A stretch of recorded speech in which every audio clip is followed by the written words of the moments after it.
Good morning students, my name is Tarun from विश्वास school.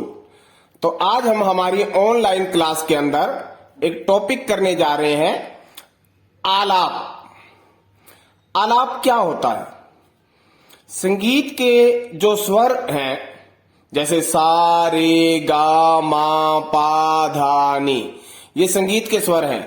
जब इन संगीत के स्वरों को विस्तार पूर्वक, मतलब जब इनका विस्तार किया जाता है और विस्तार करके फिर इनको गाया जाता है और बजाया जाता है, तो उसे आलाप कहते हैं। कि स्वरों को विस्तार पूर्वक गाने व बजाने को आलाप कहते हैं। आगे है, आलाप राग का संपूर्ण दर्शन कराता है। मतलब जो राग के जो स्वर होते हैं, उन्हीं स्वरों का विस्तार किया जाता है। जब उन स्वरों को विस्तार करते हैं तो उस राग के स्वरों से पता चल जाता है कि ये कौन सा राग है। तो आलाप जो होता है वो राग का संपूर्ण दर्शन कराता है, मतलब राग के बारे में हमें बताता है कि ये कौन सा राग है। आलाप से ही हमें इसके बारे में पता चल जाता है। तो आलाप राग का संपूर्ण दर्शन कराता है। आलाप आवश्यकता अनुसार मींड, गमक, खटका। मींड, गमक, खटका ये संगीत के प्रकार हैं, परिभाषिक शब्द हैं। ये परिभाषिक शब्द होते हैं जिनकी परिभाषाएं दी जा सकती हैं। तो मींड क्या होता है कि जब मुख्य स्वर से हम 2, 3 या 4 स्वर आगे या पीछे, जब कोमलता से, मान लो 2, 3, 4 स्वर हम जाते हैं, मुख्य स्वर से आगे जा रहे हैं, तो बीच के जो स्वर होते हैं उनका कोमलता से प्रयोग करते हुए हम आगे वाले स्वर पे जाते हैं, तो उसे मींड कहा गया है। गमक होता है, ये कण की तरह ही है। जैसे कण आपने किया था ना कि आगे का स्वर और पीछे के स्वर को छूना होता है, तो गमक में भी क्या होता है, या तो आगे वाले स्वर या पीछे वाले स्वर का कंपन जब किया जाता है तो वो गमक कहलाता है। खटका आपको बताया गया था कि जो इसमें गोलाकार बनाते हुए 4 स्वरों का जो समूह होता है उसे खटका कहा जाता है। तो ये मींड, गमक, खटका है। तो आलाप आवश्यकता अनुसार, मतलब आलाप में क्या है, आवश्यकता अनुसार मींड का प्रयोग भी कर सकते हैं, गमक का प्रयोग भी कर सकते हैं और खटका का प्रयोग भी कर सकते हैं। तो इनका प्रयोग करके आलाप को सुखद एवं आनंददायक बनाया जाता है। मतलब इनका प्रयोग करके इसको सुखद बनाया जा सकता है, आनंददायक मतलब एक खुशी जिससे मिले, ऐसा बनाया जा सकता है। आलाप मुख्यतः नोम, तोम तथा आकार की आवाज में किया जाता है। जैसे आ इसका प्रयोग करते हैं तो उसको आकार बोला जाता है, जब आ करके बोला जाता है। तो आलाप मुख्यतः नोम, तोम, ये भी संगीत के शब्द हैं, परिभाषिक शब्द हैं। आलाप मुख्यतः नोम, तोम तथा आकार की आवाज में किया जाता है और इसका प्रयोग होता है या तो गीत के पूर्व मतलब पहले, अथवा गाने या बजाने के क्रम में किया जाता है। या तो गीत के पूर्व होगा या फिर गाने या बजाने के क्रम में, मतलब गाने के बीच में भी आलाप का प्रयोग किया जाता है। आपने बहुत से गानों में सुना भी होगा कि आलाप का प्रयोग किया जाता है। तो बड़ा ख्याल आलाप प्रधान होता है। जैसे ये ख्याल होते हैं, ये राग के अंदर प्रयोग होते हैं। ये ख्याल 2 प्रकार के होते हैं, एक बड़ा ख्याल और एक छोटा ख्याल। जो बड़ा ख्याल होता है वो आलाप प्रधान होता है। आलाप प्रधान का मतलब इसमें जो आलाप है वो मुख्य होता है, अधिकतम मात्रा में प्रयोग किया जाता है, ज्यादा प्रयोग होता है। तो बड़ा ख्याल आलाप प्रधान होता है, जबकि छोटा ख्याल कुछ छोटे आलापों से सुसज्जित किया जाता है। सुसज्जित मतलब सजाया जाता है। तो इसको एक बार रिपीट कर रहा हूं मैं। आलाप कि स्वरों को विस्तार पूर्वक गाने व बजाने को आलाप कहते हैं। मतलब राग के जो स्वर होते हैं उनको विस्तार पूर्वक गाया बजाया जब जाता है तो उसे आलाप कहा जाता है। और आलाप से ही राग के बारे में हमें संपूर्ण जानकारी मिलती है। राग का संपूर्ण दर्शन कराता है आलाप, और आलाप आवश्यकता अनुसार मींड गमक खटका, आवश्यकता अनुसार का मतलब उस समय देखा जाता है कि किसका प्रयोग करने से आलाप को सुखद और आनंददायक हम बना सकते हैं। तो मींड गमक खटका में से उसी का प्रयोग कर लिया जाता है। और आलाप नोम तोम और आकार की आवाज में किया जाता है। यह गीत से पूर्व में भी गा सकते हैं और अथवा गाने या बजाने के क्रम में भी इसका प्रयोग किया जाता है।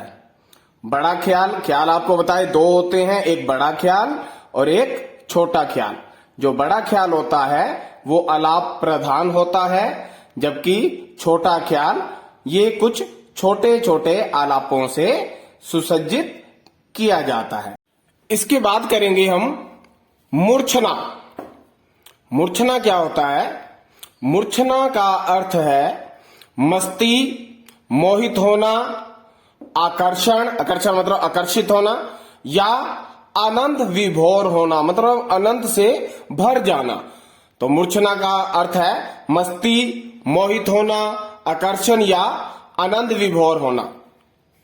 प्रयोगात्मक रूप में वह स्वरावली मतलब स्वरावली स्वरों का जो समूह होता है, जो जिसके अंदर स्वर होते हैं, जिसे सुनकर प्राणी आनंद विभोर हो जाए मतलब खुशी से भर जाए, वह मूर्छना है। क्रम से 7 स्वरों का आरोह अवरोह करने से मूर्छना की रचना होती है। मतलब एक क्रम से, जैसे सारे गामा पा धा नी सा, ऐसे ही सा नी धा पा मा गा रे सा। जब ये 7 स्वरों का एक क्रम से आरोह अवरोह करते हैं तो मूर्छना की रचना होती है, मतलब मूर्छना की उत्पत्ति होती है। आधुनिक काल में मींड पुकार अथवा गमक युक्त स्वर लगाव को मूर्छना कहते हैं। मींड, जैसा कि आपको बताया गया है कि मुख्य स्वर से 2, 3 या 4 स्वर आगे या पीछे कोमलता सहित उच्चारण करते हुए जब हम आगे अगले स्वर पर पहुंचते हैं तो उसे मींड कहा जाता है। और गमक कर्ण की तरह ही होता है कि इसमें आगे वाले या पीछे वाले स्वर को, मुख्य स्वर से जो आगे स्वर होता है या फिर पीछे स्वर होता है, उसको कंपन किया जाता है। तो मींड आधुनिक काल में, आधुनिक मतलब आज के समय में, मींड पुकार अथवा गमक युक्त स्वर लगाव को मूर्छना कहते हैं। संगीत रत्नाकर, संगीत रत्नाकर एक ग्रंथ है जिसे पंडित शरंग देव जी ने लिखा है। उस ग्रंथ में पंडित शरंग देव ने कहा है कि 7 स्वरों का क्रम से आरोह अवरोह करना मूर्छना कहलाता है। 1 ग्राम से 7 मूर्छनाएं बनती हैं। ग्राम, जैसे नाम से पता है, ग्राम मतलब गांव। गांव में क्या होता है, जहां लोगों का समूह है वो गांव कहलाता है। ऐसे ही संगीत के अंदर जहां स्वरों का समूह होता है वो ग्राम कहलाता है। तो ग्राम 3 है, षडज ग्राम, मध्यम ग्राम और उत्तम ग्राम मतलब गंधार ग्राम। षडज ग्राम, मध्यम ग्राम और गंधार ग्राम। 1 ग्राम से 7 मूर्छनाएं बनती हैं। अब जैसे आपको बताया कि ग्राम 3 है तो कुल 21 मूर्छनाएं होती हैं। मतलब 1 ग्राम से 7 हो गई तो 3 ग्राम है तो कुल 21 मूर्छनाएं होती हैं। मूर्छना राग की जन्म भूमि है। मतलब मूर्छना से ही राग की उत्पत्ति होती है। आगे राग बनते हैं स्वरों से, जैसे आपको पता ही है कि राग के अंदर भी स्वर होते हैं। तो मूर्छना राग की जन्म भूमि है। इसी से ही राग की उत्पत्ति होती है, मूर्छना से ही। पंडित शरंग देव ने, संगीत रत्नाकर जिन्होंने लिखा, उन पंडित शरंग देव ने मूर्छनाओं को निम्नलिखित 4 भागों में बांटा। सबसे पहला है शुद्धा, अंतर संहिता, काकली संहिता और ये अंतर काकली संहिता। ये मूर्छना के भाग हैं। दोबारा से इसको देखते हैं मूर्छना को, कि मूर्छना का अर्थ है मस्ती, मोहित होना, आकर्षण या फिर आनंद विभोर होना। प्रयोगात्मक रूप में वह स्वरावली मतलब वह स्वरों का समूह जिसे सुनकर प्राणी आनंद विभोर हो जाए, खुशी से भर जाए, आनंद से भर जाए, वह मूर्छना है। और क्रम से सात स्वरों का आरोह अवरोह करने से, मतलब सात स्वर जो हैं संगीत के, उन्हें आरोह अवरोह एक ही क्रम में आरोह अवरोह करने से मूर्छना की रचना होती है, मतलब मूर्छना की उत्पत्ति होती है।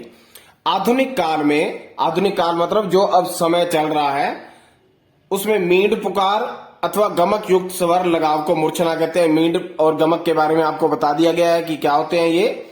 संगीत रत्नाकर में एक ग्रंथ है आपके पाठ्यक्रम में, पंडित शरंग देव जी ने लिखा है ये ग्रंथ। तो संगीत रत्नाकर में पंडित शरंग देव ने कहा कि सात स्वरों का एक क्रम से आरोह अवरोह करना मूर्छना कहलाता है। एक ग्राम से सात मूर्छनाएं बनती हैं। ग्राम आपको बता दिया गया है कि स्वरों का समूह ग्राम कहलाता है। एक ग्राम से सात मूर्छनाएं बनती हैं।